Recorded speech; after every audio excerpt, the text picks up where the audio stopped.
இதுவரை உன்னை கண்டது கிடையாது, பார்த்தது கிடையாது. இந்திய மனவரை அழைத்த காரணம் உன் இடத்திலே நான் வரம் பெற வேண்டும்.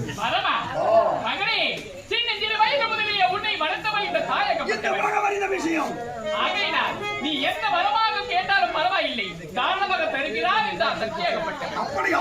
ஆமா. என்ன வரம்? என்ன வரம்? அம்மா என் தோழே, இந்த வரம் தந்தரும்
I'll be